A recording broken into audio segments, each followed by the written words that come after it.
Fellow Jamaicans, today on Labor Day, we remember the sacrifices of the workers of Jamaica as they dedicated themselves to the struggles for realization of their hopes, dreams, and aspirations.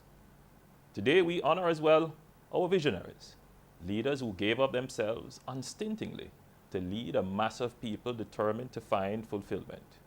The Right Excellent Paul Bogle, the Right Excellent George William Gordon, the Right Excellent Nani, and in the context of today's activities, the Right Excellent Sir Alexander Bustamante and the Right Excellent Norman Manley.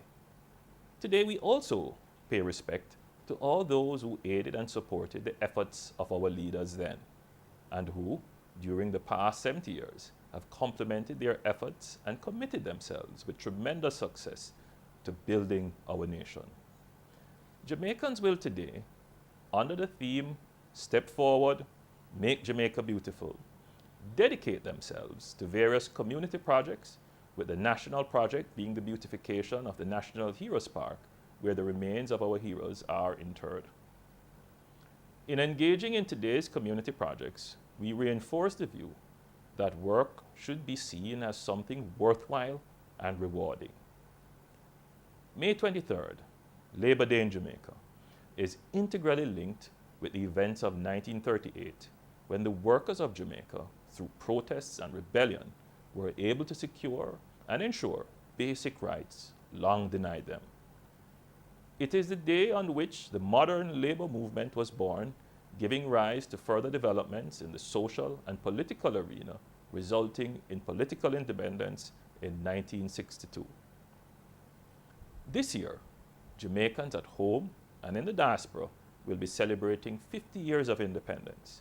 It will be a period not only of celebration, but one of evaluation and review. A period during which we use our past to measure our present and consider our future. Let us therefore today recommit ourselves to the preservation of some fundamental principles.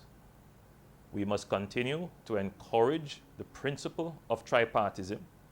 Given our dire economic situation, we cannot abandon meaningful and positive dialogue and cooperation among government, employers, and workers as they seek to protect their collective interests under the canopy of Jamaica's well-being.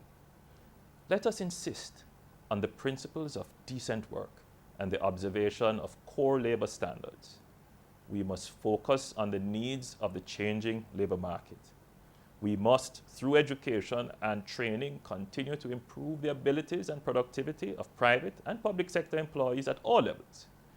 These are the requirements of a knowledge-based economy. Jamaica demands that we continue the level of loyalty and commitment which our leaders demonstrated in 1938.